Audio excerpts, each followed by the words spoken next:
It's my feel-good breakfast show. Welcome back to your Feel Good Breakfast Show. It's Expresso here on SABC3. Now, it was a first for South Africa. The SA Menswear Week finally put local menswear on the map.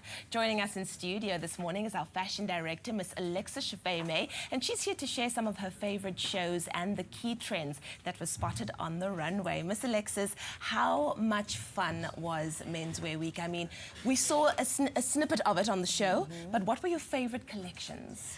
Really, absolutely the standout collection, possibly the best menswear collection I have ever seen in South Africa, belonged to Chu Zwanapa. What? Utterly incredible. He took it to the next level. I think as a fashion director of a magazine, I think he has an ability to edit and to style. And really, I mean, the attention to detail, these origami birds, the whole collection was inspired by East meets South. He himself is Thai and has lived in Africa for many, many, many years. What a combination. So he has this perfect knowledge of Africa, and really his design capabilities were exceptional. I mean, this is someone who's really going to go very, very far. Wow. Absolutely incredible. And of course, on the emerging side of talent, Rich Mnisi, his brand is called Oath.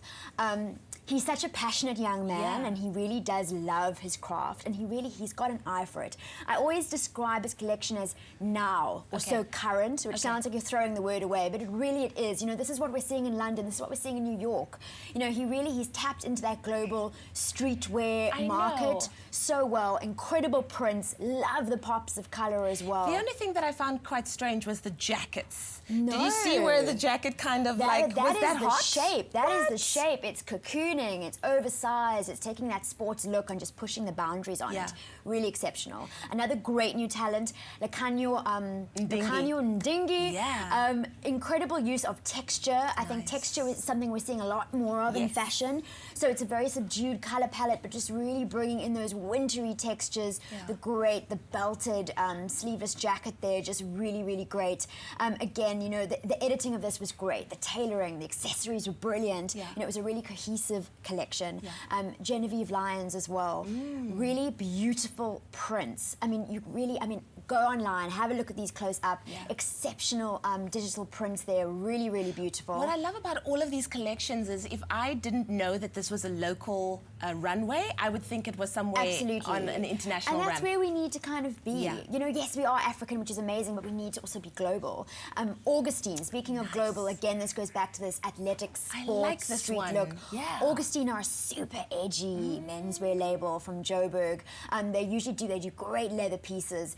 But I found what was good about this collection is that they had the very wearable shorts, but they also had these more progressive biker jackets. So I think they're going to like hook that South African man in, you know, to being a little bit more edgy with their style.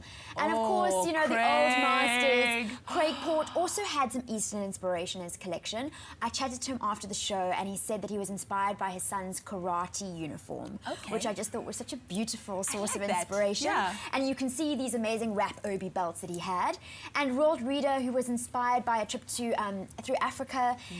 Very, very, very subtle palette for winter, but I like it that it's different, and it's very African as well, but it's still very contemporary. Let me tell you. Lovely long length tops as well. I love it. I love what we're seeing on our South African ramps, but in terms of your favorite trends, what do you think are the key looks that we can take out of that? Because a lot of those things, like, let's be honest, guys are not going to walk out on the street in those pieces, but the key trends for you. I think the boys have to get used to print on print. Like the girls, we got into our matching print sets and our matching print separates. I think the boys are definitely going to see that for themselves this winter. You can see some of these looks across some of the designers that showed. Really, it's just matching those prints.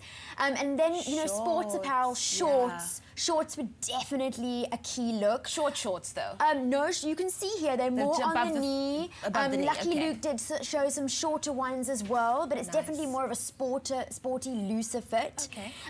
Longer tops. I mentioned it from the Roald Reader collection. We also saw them in some of the other shows as well. Definitely a longer top, even if it's a longer vest or a longer shirt. And I think this is something that men can play with, because they don't really have a lot to play with when it comes to shirts. I know. And we saw some really amazing bags. Bags for men. I love it. Not like, you know, funny little man clutches and things, mutches as they call them. Proper backpacks, handhelds, beautiful leather bags, amazing totes. I love it. Oh, thank you so much, Alexis, for keeping us updated. It is an exciting time for men's fashion in the country, Very much right? so, yes. Awesome stuff. Well, from fashion, it is time for us to get an update from our Nedbank News Network.